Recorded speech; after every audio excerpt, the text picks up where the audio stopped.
Então, se alguém vai e se apodera de um país e transforma o país numa ditadura, a comunidade internacional não deve fazer nada a esse respeito. Essa é a posição que a gente está defendendo aqui agora?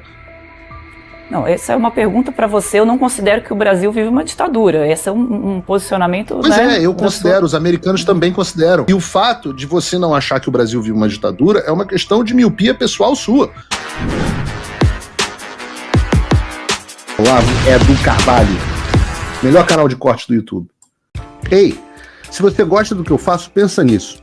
Esse conteúdo só existe porque tem gente ajudando a manter. Com pouco mais de $5 por mês, você também pode contribuir.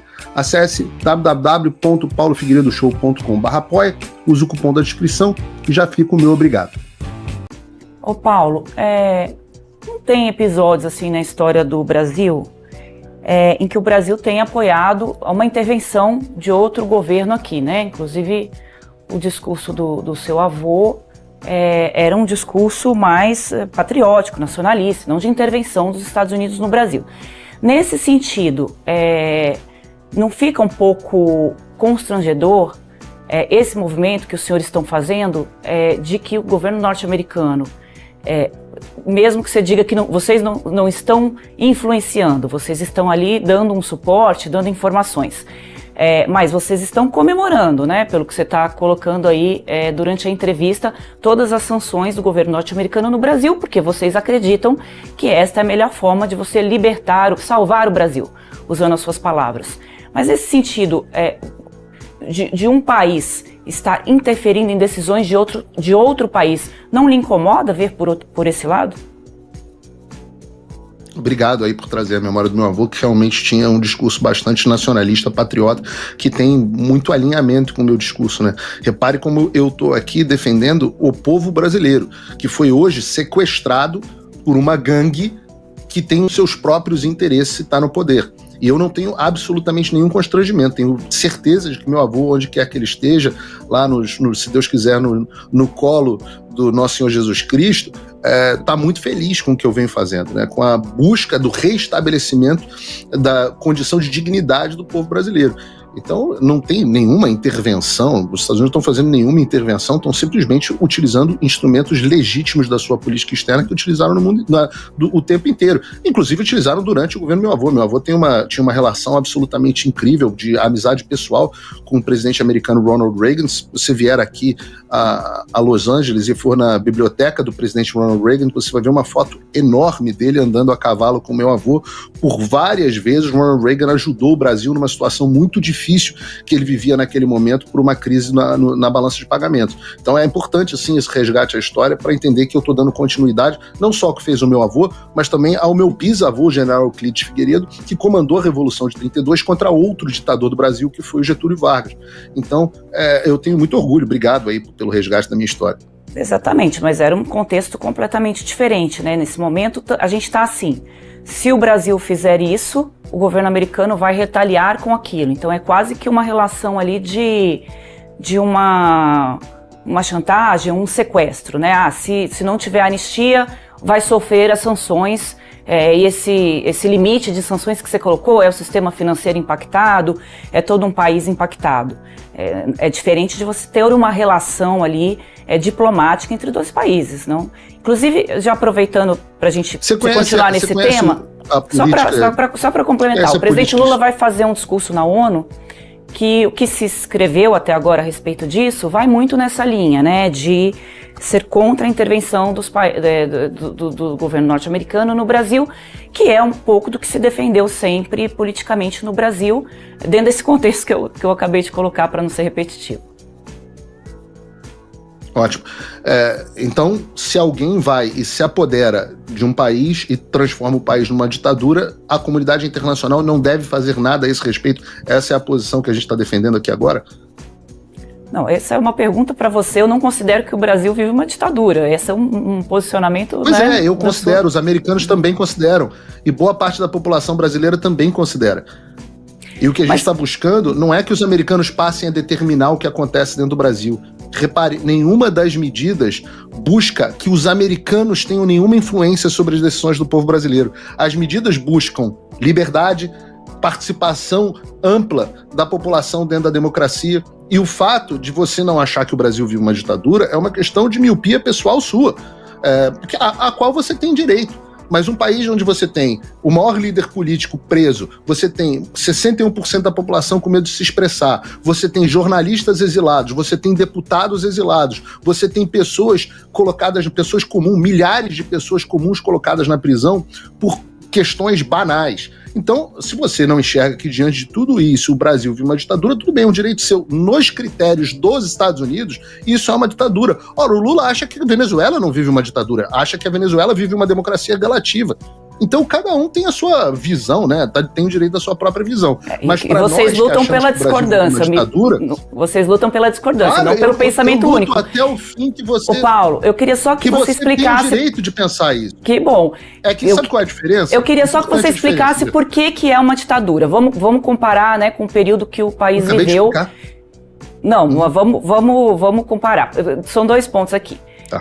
O país viveu uma ditadura, ocorreu uma anistia ampla, geral e restrita, né, que o seu avô ali conduziu, mas essa anistia foi muito criticada, muito ironizada e muito debochada pelo Jair Bolsonaro durante toda a vida. O Bolsonaro sempre foi crítico a esse acordo da anistia nos discursos que ele fez. Então, utilizar esse discurso da anistia para agora, e aí só colocando um outro contexto, né? Os presos que foram anistiados foram ali condenados por juntas militares. Agora é uma condenação por um processo democrático de ministros que, inclusive, vocês, né, o governo do Jair Bolsonaro colocou 2 ministros ali. Então, eu só estou colocando o contexto, não estou aqui dando opinião de um lado para o outro, eu só estou colocando o que a gente tem de provocação. Não, eu não estou dando opinião, quero ouvir a tua opinião. Assim, eu dou com o maior prazer. Qual é a sua pergunta? Fazer contraponto não é opinar, Paulo. Vamos aqui, né, colocar aqui as coisas do ponto de vista que vocês defendem, que é da liberdade de manifestação. O meu ponto aqui é a pergunta. Mas eu tenho opinião, não tem opinião não, querida. Não, a minha pergunta tem opinião, é bom morrer pelo seu direito de manifestar a sua opinião no ar. A minha pergunta aqui é com relação à anistia. Se não é incoerente um ponto que sempre foi criticado, né, pela extrema-direita, pelo Bolsonaro, sempre foi ironizado ali, sempre fez chacota com relação aos anistiados, agora ser o mesmo instrumento que se quer utilizar nessa circunstância de um julgamento que está sendo dado por vias democráticas, que são ministros que foram indicados pelos presidentes da República, inclusive pelo Bolsonaro. Tá. Vamos lá, eu acho, eu vou morrer pelo seu direito de ter a sua opinião. A diferença entre a sua opinião e a minha opinião, é que você talvez não tenha tanto apego assim à minha opinião. Vou te explicar por quê.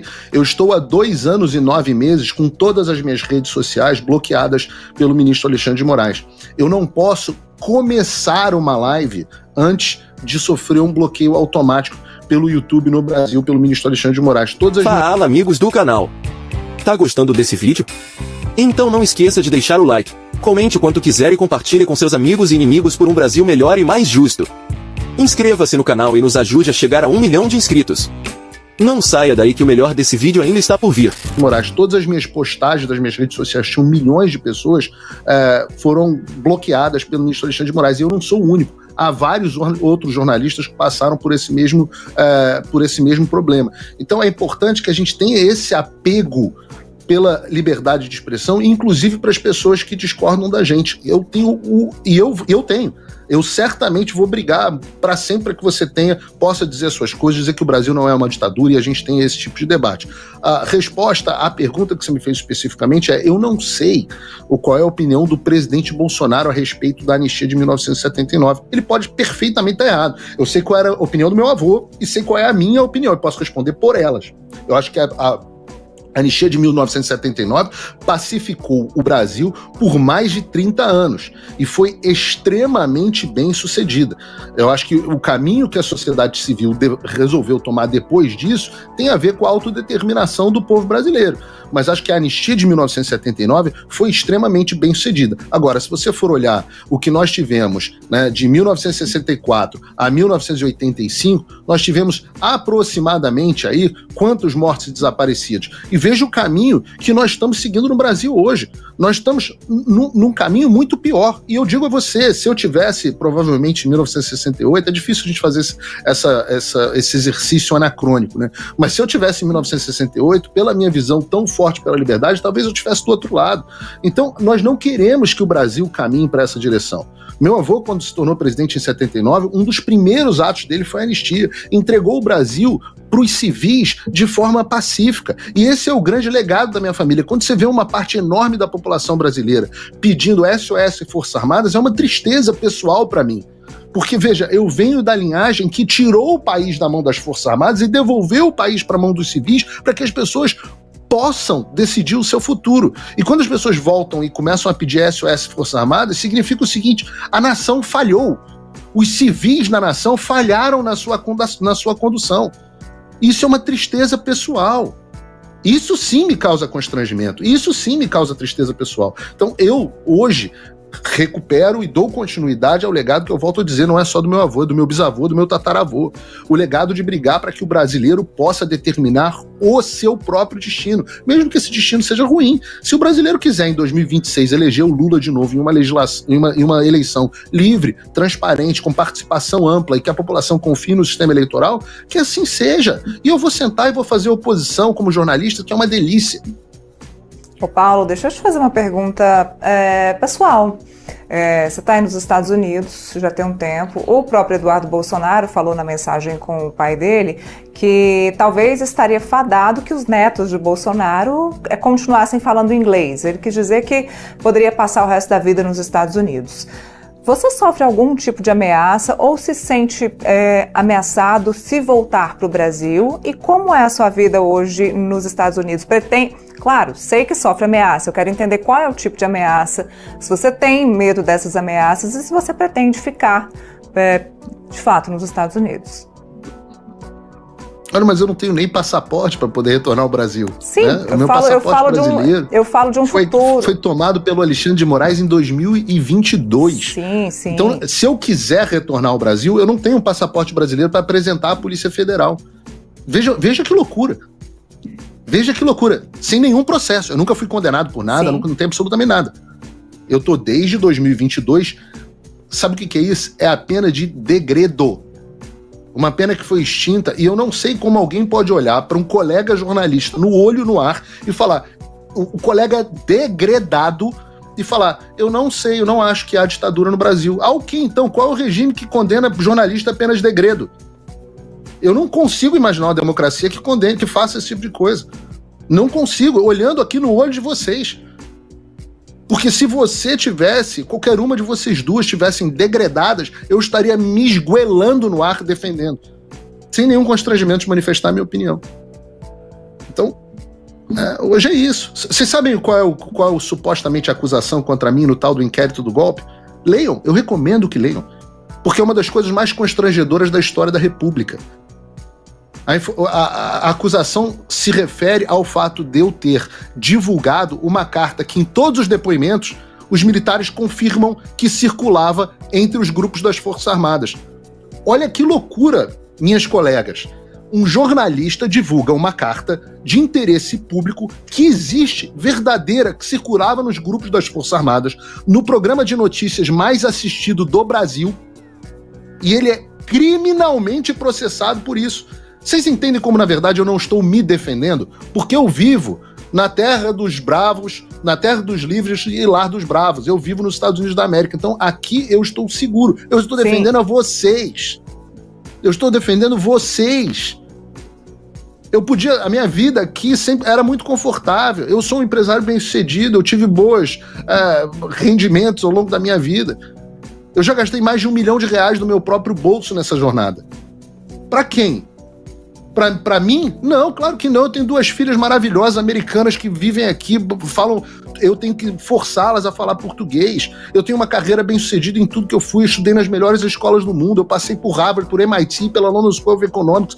Eu o maior professor de curso político do Brasil. Eu sou a maior audiência da internet brasileira hoje no meu horário. Eu bato as redes de televisão de notícia. E por que eu estou fazendo isso? Por que eu estou gastando meu próprio dinheiro? Eu podia virar as costas para o Brasil e nunca mais voltar.